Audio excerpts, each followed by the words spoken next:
नमस्कार सगळ्यांना, जय भीम सकाळचा। तर आजची रेसिपी आहे चण्याची डाळ। मी चण्याची डाळ इथं शिजवून घेतलेली आहे, बघू शकता। आणि इथं कांदा, बारीक चिरलेला लसूण, बारीक चिरलेले टोमॅटो, कढीपत्ता आणि कोथिंबीर स्वच्छ धुवून घेतला आणि चिरून घेतला।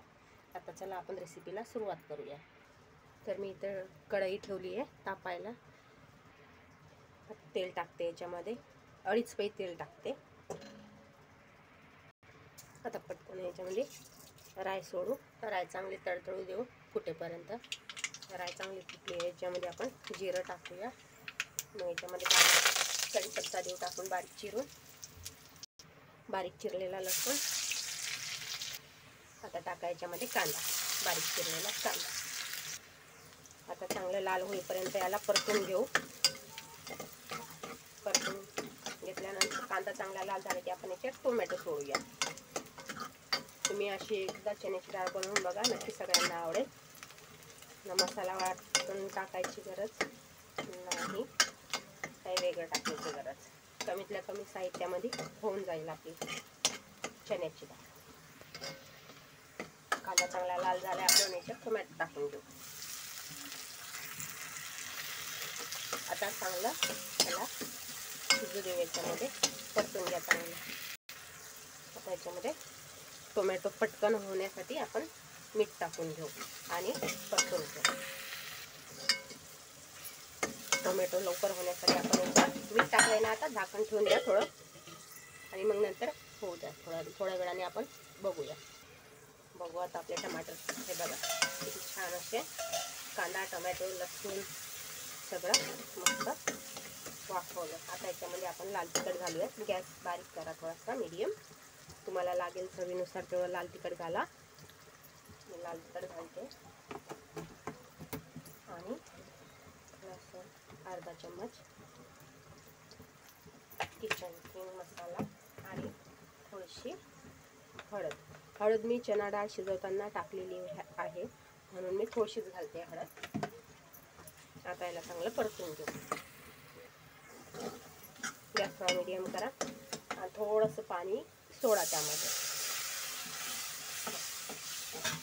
आता याला चांगला कढ येऊ द्या, झाकण ठेवून थोडा कढ येऊ देऊ, चांगला शिजू देऊ तो मसाला। बघू शकता मसाला किती छान झालाय आपला। आता याच्यामध्ये चण्याची डाळ सोडून देऊ आपण।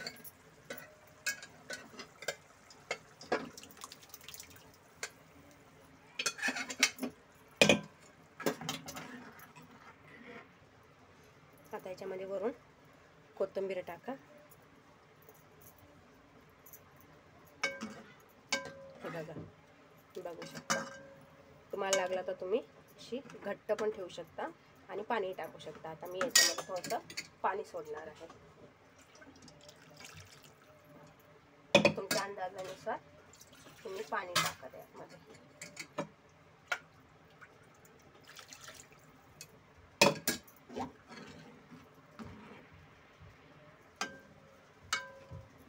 बघू शकता, हे बघा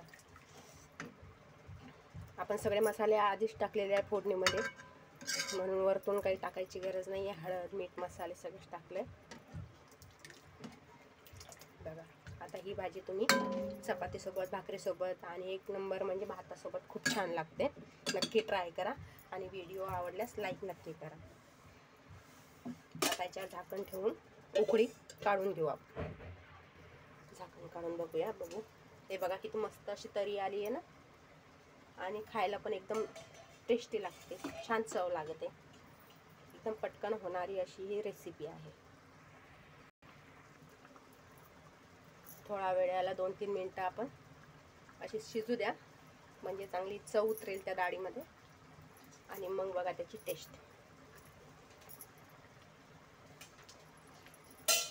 रेसिपी बघितल्याबद्दल धन्यवाद। लाईक करा, कमेंट करा आणि सबस्क्राईब करायला विसरू नका आणि सपोर्ट करा।